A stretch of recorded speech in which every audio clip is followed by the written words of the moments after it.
প্রিয় নবীর মুবারক সফর,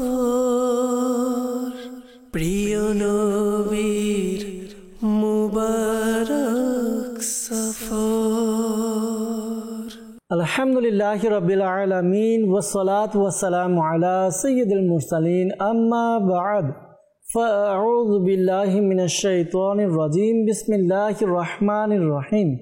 আসসালাতু ওয়াসসালামু আলাইকা ইয়া রাসূলুল্লাহ ওয়া আলা আলিকা ওয়া আসহাবিকা ইয়া হাবিবাল্লাহ। আসসালাতু ওয়াসসালামু আলাইকা ইয়া নবিয়াল্লাহ ওয়া আলা আলিকা ওয়া আসহাবিকা ইয়া নূরাল্লাহ। প্রিয় ইসলাম ভাইরা, মাদানী চ্যানেলের দর্শকবৃন্দ, আলহামদুলিল্লাহ আরও একবার আপনাদের নিকট উপস্থিত হয়েছি মাদানী চ্যানেল বাংলার একটি অনুষ্ঠান নিয়ে, যার নাম হচ্ছে প্রিয় নবী সাল্লাল্লাহু আলাইহি ওয়াসাল্লামের মোবারক সফর। দর্শকবৃন্দ, যারা আমাদেরকে এই মুহূর্তে যেখান থেকে দেখছেন বা শুনছেন, আপনাদেরকে জানাই আন্তরিক শুভেচ্ছা এবং অভিনন্দন। দর্শকবৃন্দ, আপনারা অবগত আছেন এই অনুষ্ঠানে আমরা চেষ্টা করি প্রতিটি পর্বে আমাদের প্রিয় নবী রাসূল আরবি সরকারে দু আলম সাল্লাল্লাহু তাআলা আলাইহি ওয়াসাল্লামের যে সফরগুলো হয়েছে, জীবদ্দশায় যে সফর করেছেন, ওই সফরগুলো নিয়ে আলোচনা করার জন্য আলহামদুলিল্লাহ আমরা ধারাবাহিকভাবে বেশ অনেকগুলো সফরের ব্যাপারে আলোচনা করেছি। প্রিয় নবী সাল্লাল্লাহু আলাইহি ওয়াসাল্লামের একেবারে ছোট শিশুকাল থেকে নিয়ে আল্লাহ নবী সাল্লাল্লাহু আলাইহি ওয়াসাল্লামের বাল্যকাল, কিশোর বয়সে যে সফরগুলো করেছেন, সেগুলো নিয়ে আমরা আলোচনা করে এসেছি। ইনশাআল্লাহ তাআলা আজকেও আমরা একটি সফর নিয়ে আলোচনা করব। আজকের সফরের আলোচ্য বিষয় কি, আজকের সফর কোথায় হবে, জানবো ইনশাআল্লাহ তাআলা। আমরা গত পর্বেও শুনেছিলাম বনু গতফান এর দিকে নবী করিম সাল্লাল্লাহু আলাইহি ওয়াসাল্লামের যে সফর হয়েছিল, ওই সফর নিয়ে আলোচনা আমরা শুনেছিলাম। আল্লাহ নবী সাল্লাল্লাহু আলাইহি ওয়াসাল্লামের যদি হায়াতের জীবদ্দশা আমরা দেখি, চিন্তা করি, তাহলে আল্লাহ নবী সাল্লাল্লাহু আলাইহি ওয়াসাল্লাম অনেকগুলো সফর করেছেন।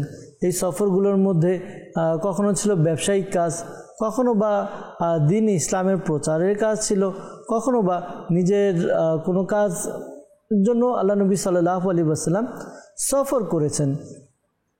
আল্লাহ নবী সাল্লাল্লাহু আলাইহি ওয়াসাল্লাম শুধু আরবের মধ্যে এমন নয়, বরঞ্চ ওই আরবের বাহিরেও, অর্থাৎ মক্কা মদিনা এমন নয়, মক্কা মদিনা থেকে বাইরেও আমাদের প্রিয় নবী সাল্লাল্লাহু আলাইহি ওয়াসাল্লাম বিভিন্ন জায়গায় সফর করেছেন। যেমন শাম দেশে সফর করেছেন, এরপরে ইয়ামেনের দিকে, বাহরাইনের দিকে সফর করেছেন, এরপর তায়েফে সফর করেছেন। আল্লাহ নবী সাল্লাল্লাহু আলাইহি ওয়াসাল্লাম মক্কারই আশেপাশে বিভিন্ন জায়গায় সফর করেছেন। এরপর হলো বদরে সফর করেছেন, কখনো বা যুদ্ধের জন্য হয়েছে। বিভিন্নভাবে আমাদের নবী সাল্লাল্লাহু আলাইহি ওয়াসাল্লাম সফর করেছেন। এই সফরের আলোচনাগুলোই আমরা শুনি, এই জন্য শ্রবণ করি যেন আমরা নবী করিম সাল্লাল্লাহু আলাইহি ওয়াসাল্লামের এই সফরগুলো আলোচনা শ্রবণ করে আমরা নিজেরা কিছু শিখতে পারি। কি শিখব? নবী করিম সাল্লাল্লাহু আলাইহি ওয়াসাল্লামের সফরের মধ্যে অনেক এমন ঘটনা ঘটেছে যেগুলো আমাদের জন্য অনুসরণীয়, যেগুলো আমাদের জন্য অনুকরণীয়, যেগুলো আমরা অনুসরণ করে নিজেদের জীবনে বাস্তবায়ন করতে পারি। সফরগুলোতে নবী করিম সাল্লাল্লাহু আলাইহি ওয়াসাল্লামের মুজিজা প্রকাশ পেয়েছে।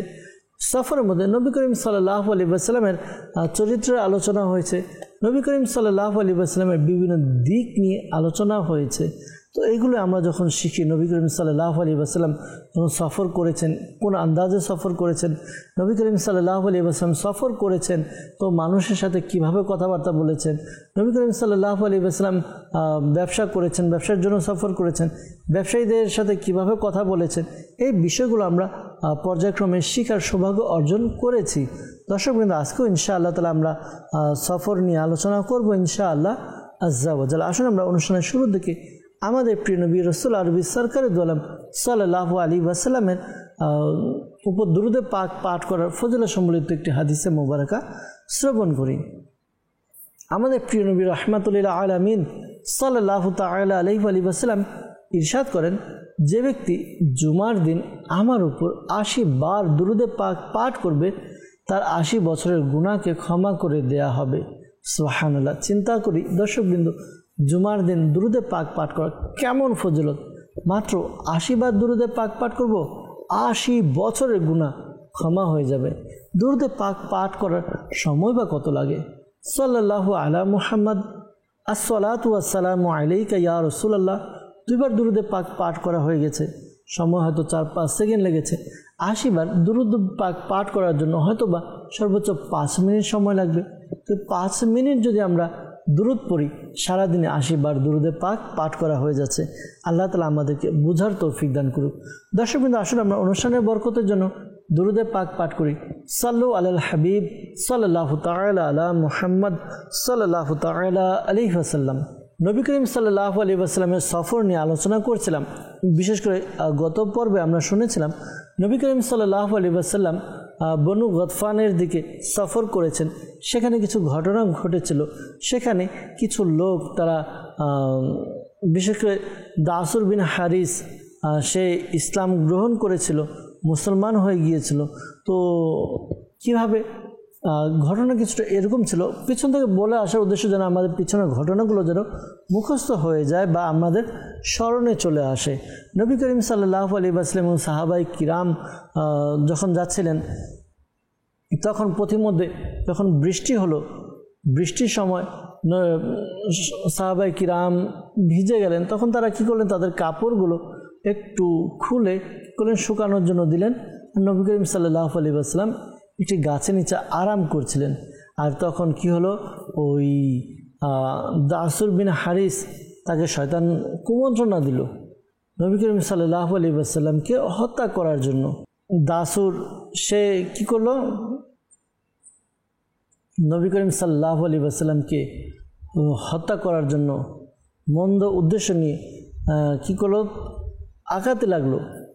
তো ঘটনা এমন হলো যে যখন সে নবী করিম সাল্লাল্লাহু আলাইহি ওয়াসাল্লামের কাছে পৌঁছালো, তখন একজন ব্যক্তি তার সামনে এসে দাঁড়ালো যে অনেক লম্বা ছিল এবং তাকে কি করলো, এমন ধাক্কা দিল যে সে অনেক দূরে গিয়ে পড়লো। সাথে সাথে সাহাবায়ে কিরাম আসলেন, এসে দাসুর বিন হারিস তাকে গ্রেফতার করা হলো। নবী করিম সাল্লাল্লাহু আলাইহি ওয়াসাল্লাম ঘুম থেকে আরাম থেকে উঠলেন। তখন বলা হলো, তখন কি করলো, বলা হলো একে মেরে ফেলবে। এর ব্যাপারে বিভিন্ন এক এক সাহাবায়ে কিরাম তারা এক এক কথা বললেন। তখন নবী করিম সাল্লাল্লাহু আলাইহি ওয়াসাল্লাম তাকে ছেড়ে দিলেন। ছেড়ে দেওয়ার পর এরপরে তাকে নেকির দাওয়াত দিলেন, ইসলামের দাওয়াত দিলেন। তো দাসুর বিন হারিস সে কী করলো, নবী করিম সাল্লাল্লাহু আলাইহি ওয়াসাল্লাম কাছে ইসলাম গ্রহণ করলো। তো সে যখন তার গ্রামে ফিরে আসলো, তার গ্রামের লোক বলল, তুমি একেবারে মুহাম্মদ সাল্লাল্লাহু আলাইহি ওয়াসাল্লাম তাকে সামনে পেলে কিন্তু হত্যা করলে না, আবার তুমি মুসলমান হয়ে গেলে। তখন দাসুর বিন হারিস সে বলতে লাগলো যে আমি কেন হয়েছি, কি দেখেছি, আমি একেবারে নিকটে পৌঁছে গিয়েছিলাম মুহাম্মদ সাল্লাল্লাহু আলাইহি ওয়াসাল্লাম, সে আরাম করছিল। আমি যেই আমার তলোয়ার নিয়ে তাকে মারার চেষ্টা করব, তখনই এক ব্যক্তি কোথাও থেকে হঠাৎ চলে আসলো, লম্বা কাঁধ বিশিষ্ট। সে আমাকে জোরে এক ধাক্কা দিল, আমি মাটিতে লুটিয়ে পড়লাম। আর তখন নবী করিম সাল্লাল্লাহু আলাইহি ওয়াসাল্লাম তার সাহাবীরা তার সঙ্গীরা আমাকে আটক করলো, কিন্তু মুহাম্মদ সাল্লাল্লাহু আলাইহি ওয়াসাল্লাম তাকে হত্যা করতে চেয়েছিলাম, সে আমাকে ছেড়ে দিল। মুসলমানরা এত সুন্দর হয়, মুসলমানদের আখলাক এত সুন্দর হয়। তখন মুহাম্মদ সাল্লাল্লাহু আলাইহি ওয়াসাল্লাম আমাকে ইসলামের দাওয়াত দিলেন, কালেমার দাওয়াত দিলেন। তো আমি চিন্তা করলাম, এটাই সত্য ধর্ম, যে ধর্মের মধ্যে অপরাধ করার পরও ক্ষমা করা হয়, এমন ধর্ম আমি দেখিনি। তো আমি ওই ধর্মের মধ্যে প্রভাবিত হয়ে নবী করিম সাল্লাল্লাহু আলাইহি ওয়াসাল্লামের প্রতি প্রভাবিত হয়ে, যে তিনি চাইলে আমাকে মেরে ফেলতে পারতেন, কিন্তু আমাকে মারেননি, আমাকে ছেড়ে দিয়েছেন, তাই আমি ইসলাম ধর্ম গ্রহণ করে নিয়েছি। তো এটা আমরা গত সফর থেকে জেনেছিলাম। দর্শকবৃন্দ, আজকে ইনশাআল্লাহ তাআলা আরও একটি সফর সম্পর্কে আমরা শ্রবণ করব। আর ওই সফর হচ্ছে উহুদের দিকে সফর। উহুদ পাহাড় আমরা নাম শুনেছি, জান্নাতি পাহাড়, যে পাহাড়ের আলোচনা কুরআনে পাকের মধ্যে এসেছে। ওই পাহাড় সম্পর্কে আমরা আজকে ইনশাআল্লাহ তাআলা, পাহাড় সম্পর্কে বলতে ওইদিকে নবী করিম সাল্লাল্লাহু আলাইহি ওয়াসাল্লাম সাহাবায়ে কিরামদেরকে নিয়ে সফর করেছেন, ওই সফরের ব্যাপারে ঘটনা শুনবো ইনশাআল্লাহ আজ্জা ওয়াজাল। দর্শকবৃন্দ, আসুন আমরা এই ঘটনা, মূল আলোচনা যে উহুদ পাহাড়ের দিকে সফর, এই আলোচনা করার পূর্বে কিছু ভালো ভালো নিয়ত করে নিই।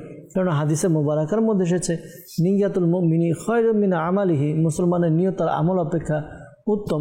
তো আমরা আমাদের নেকির ভাণ্ডারকে প্রসিদ্ধ করার জন্য, সমৃদ্ধ করার জন্য আমরা ভালো ভালো নিয়ত করি। আল্লাহ এবং তার রাসূল সাল্লাল্লাহু আলাইহি ওয়াসাল্লামের সন্তুষ্টি অর্জনের জন্য আমরা কি করব, শুরু থেকে শেষ পর্যন্ত অনুষ্ঠান দেখব। অনুষ্ঠানের মধ্যে যে বিষয়গুলো বলা হবে তা আমরা মনে রাখব, অপরের নিকট পৌঁছানোর চেষ্টা করব ইনশাআল্লাহ আজ্জা ওয়া জাল।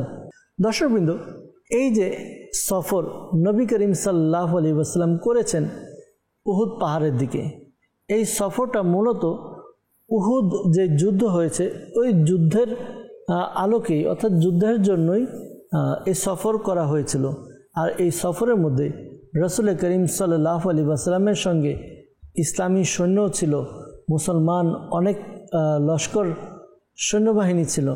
আর এই সফরের মধ্যে হযরত সাদ বিন মুআজ রাদিয়াল্লাহু তাআলা এবং হযরত সাদ বিন উবাদা রাদিয়াল্লাহু তাআলা দুইজনেই আপনার লৌহ বর্ম যে যুদ্ধের পোশাক, এই যুদ্ধের পোশাক পরিধান করে প্রিয় নবী সাল্লাল্লাহু তাআলা আলাইহি ওয়াসাল্লামের সামনে অগ্রসর হতে লাগলেন, যেন তারা নবী করিম সাল্লাল্লাহু আলাইহি ওয়াসাল্লামকে কী করছেন, পাহারা দিচ্ছেন, সিকিউরিটি গার্ডের কাজ করছেন। পুরো যুদ্ধের পোশাক পরিহিত এরপর নবী করিম সাল্লাল্লাহু আলাইহি ওয়াসাল্লামের সামনে সামনে সামনে সামনে এগোচ্ছেন।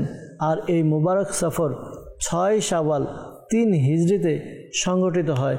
এই সফর হয়েছিল সুবহানাল্লাহ।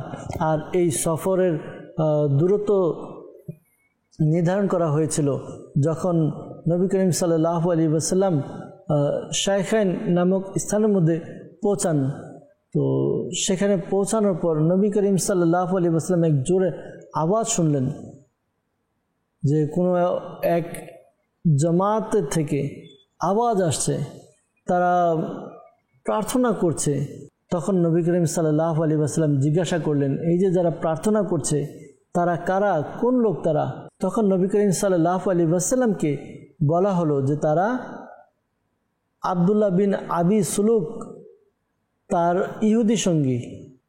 তখন নবী করিম সাল্লাল্লাহু আলাইহি ওয়াসাল্লাম ইরশাদ করলেন যে শিরককারীদের সাথে মুশরিকদের সাহায্য করিও না, তা যারা শিরক করে আর তাদের সাথে যারা আছে মুশরিক, তাদের সহযোগিতা না করার জন্য।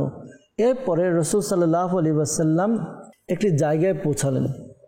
পৌঁছানোর পর তিনি অর্থাৎ নবী করিম সাল্লাল্লাহু আলাইহি ওয়াসাল্লাম দেখলেন যে ইসলামী সৈন্য অর্থাৎ মুসলমানদের সৈন্যবাহিনী কতজন আছেন।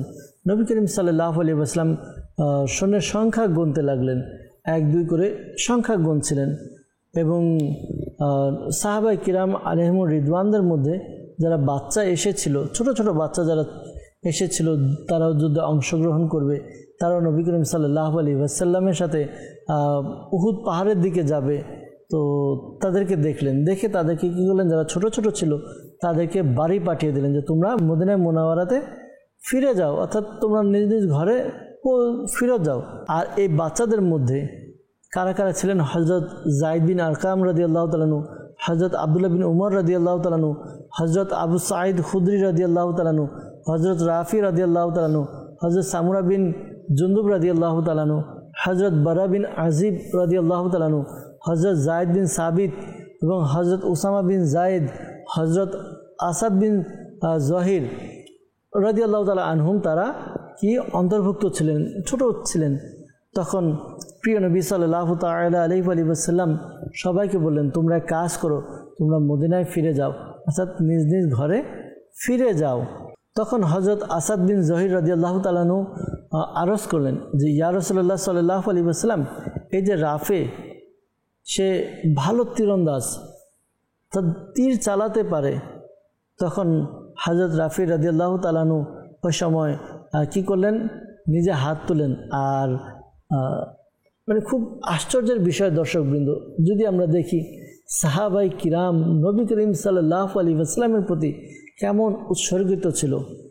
রাফি রাদিয়াল্লাহু তাআলা আনহু ছোট ছিলেন, বাচ্চা ছিলেন, যে যুদ্ধে যাওয়ার মতো উপযুক্ত ছিলেন না, কিন্তু না, নবী করিম সাল্লাল্লাহু আলাইহি ওয়াসাল্লামের ডাকে আহ্বান দিয়ে মুসলমানদের সঙ্গী হয়ে কাফিরদের, অমুসলিমদের বিরোধিতা করার জন্য, যুদ্ধ করার জন্য যাওয়ার কেমন স্পৃহা ছিল রাফি রাদিয়াল্লাহু তাআলা। তিনি তার পাকে, আমরা তো পায়ের তালু এবং আঙ্গুল দিয়ে এরপরে ভর করি, তিনি নিজেকে লম্বা বানানোর জন্য, বড় বানানোর জন্য নিজের পায়ের আঙ্গুল দিয়ে এরপর কী করলেন, একটু উঁচু হওয়ার চেষ্টা করলেন, নিজের শরীরটাকে মাথাটাকে একটু উঁচু করে দিলেন যেন নবী করিম সাল্লাল্লাহু আলাইহি ওয়াসাল্লাম দেখে, উঁচু মনে করে আর তাকে যেন যুদ্ধে নিয়ে যায়।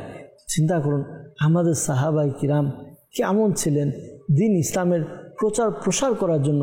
নবী করিম সাল্লাল্লাহু আলাইহি ওয়াসাল্লামের আহ্বানে কিভাবে সাড়া দিতেন।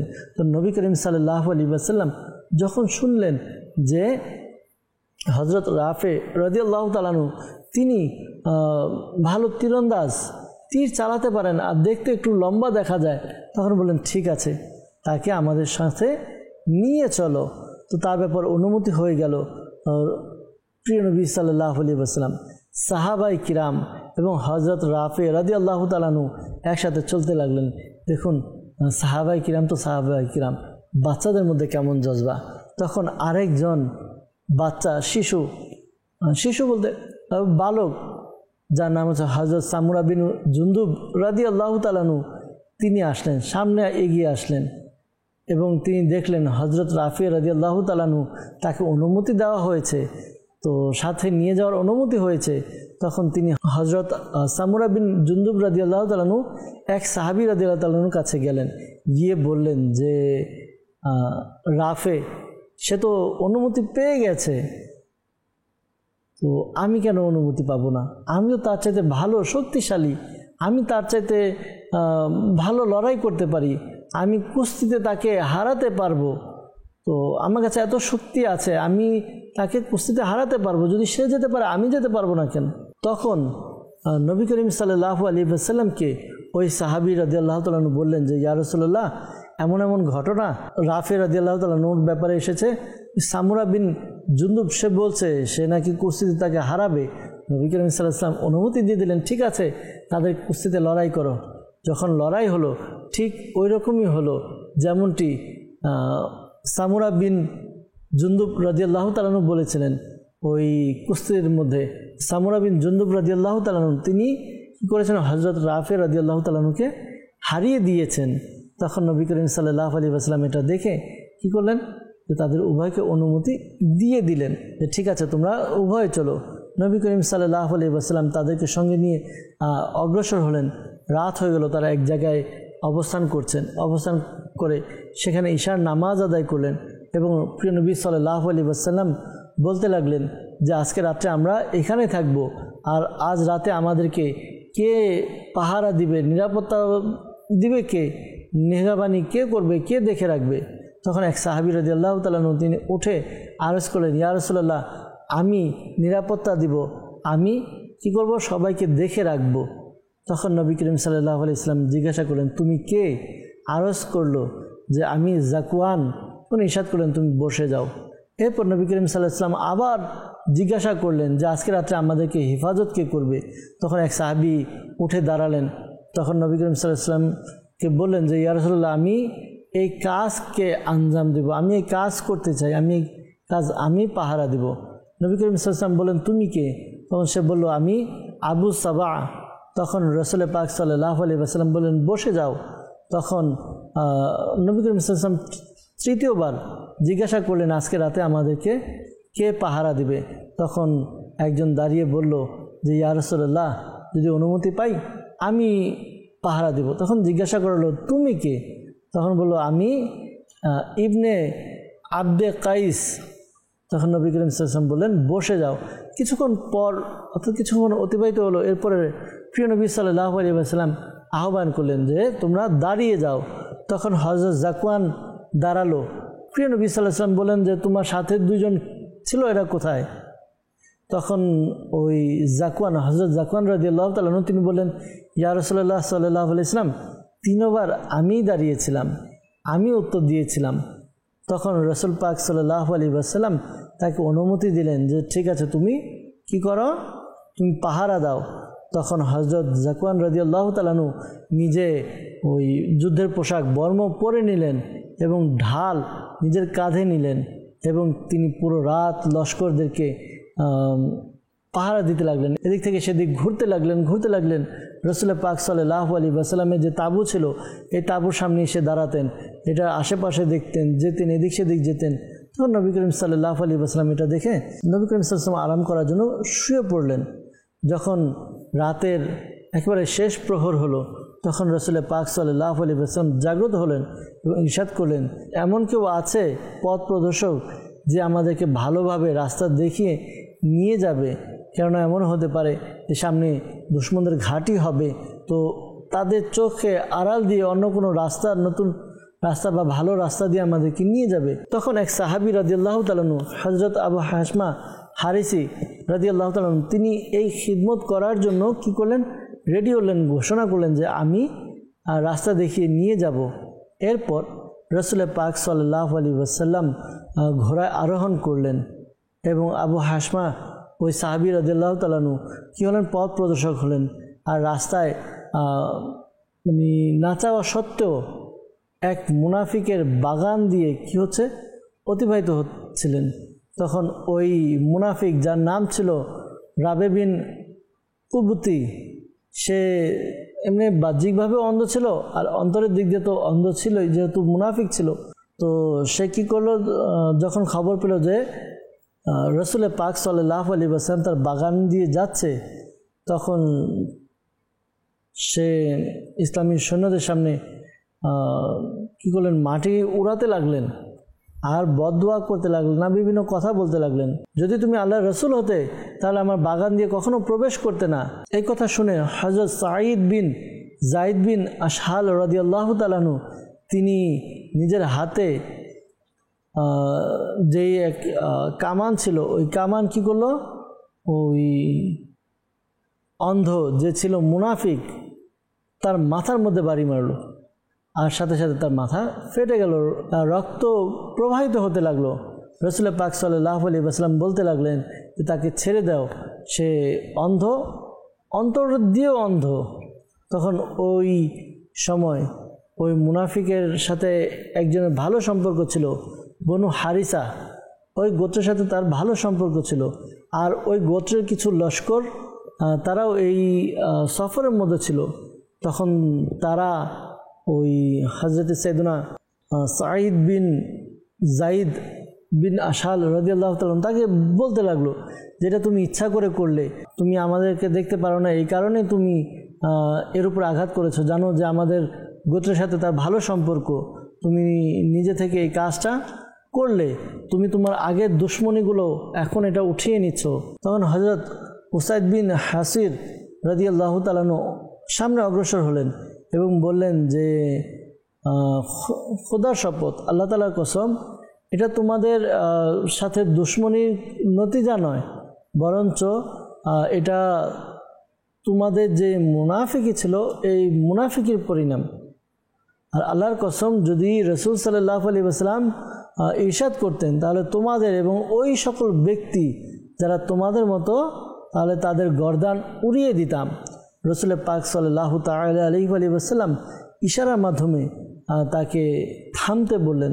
তখন তিনি কী করলেন, চুপ হয়ে গেলেন এবং সফর জারি রাখলেন, চলতে লাগলেন। যখন ফজরের সময় হলো, তখন ওই ফজরের সময় সবাই মিলে উহুদের মধ্যে, উহুদ পাহাড়ে কী করলেন, পৌঁছে গেলেন এবং ওই জায়গায় ফজরের নামাজ বা জামাত অর্থাৎ জামাত সহকারে আদায় করলেন। সুবহানাল্লাহ, সুবহানাল্লাহ। দর্শকবৃন্দ, আজকে আমরা আলোচনা করেছি যে আমাদের সাহাবাই কিরাম আলাইহিমুর রিদওয়ান নবী করিম সাল্লাল্লাহু আলাইহি ওয়াসাল্লামের ডাকে, আহ্বানে কীভাবে সাড়া দিতেন। আজকে আমরা উহুদ পাহাড়ের দিকে সফর করেছেন নবী করিম সাল্লাল্লাহু আলাইহি ওয়াসাল্লাম উহুদ যুদ্ধের জন্য, সেই সফরের কথা আমরা কিছুটা শ্রবণ করলাম।